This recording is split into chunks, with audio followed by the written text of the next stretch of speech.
ఇక మరోవైపు బీసీలకు సంబంధించినటువంటి అంశం భారీగా చర్చ జరుగుతూ ఉంది దేశవ్యాప్తంగా, ఇటు రాష్ట్రంలో ఇంకెక్కువ.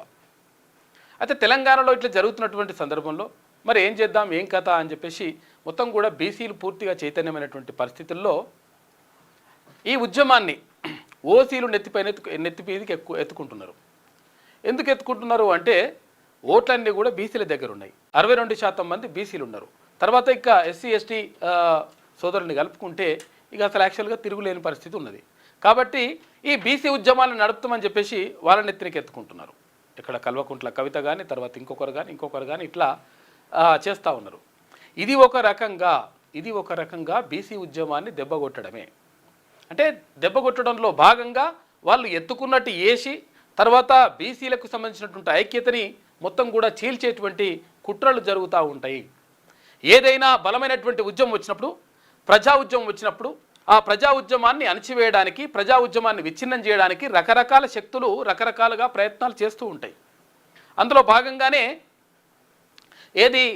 అక్కడ కొంతమంది ఎత్తుకున్నటువంటి ఈ బీసీ నినాదం ఏదైతే ఉందో అందులో కుట్ర దాగి ఉంటుంది.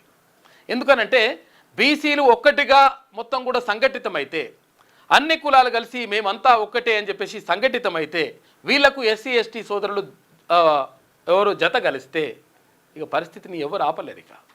కాబట్టి అటువంటి కుట్రలు జరుగుతూ ఉంటాయి. కొన్ని పార్టీలన్నీ కూడా కుట్రలు చేస్తూ ఉంటాయి, కొన్ని శక్తులన్నీ కూడా కుట్రలు చేస్తూ ఉంటాయి ఈ బీసీ ఉద్యమాన్ని అణచివేయడానికి.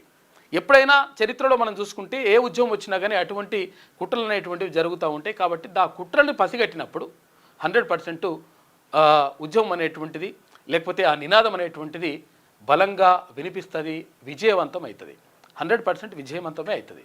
కాబట్టి ఈ కుట్రల్ని గమనించాల్సినటువంటి అవసరం, కుట్రల్ని గమనించాల్సినటువంటి బాధ్యత బీసీ సమాజం పైన, తర్వాత తోటి సమాజం పైన, ఎస్సీ ఎస్టీ మిత్రుల పైన ఉంటుంది 100%.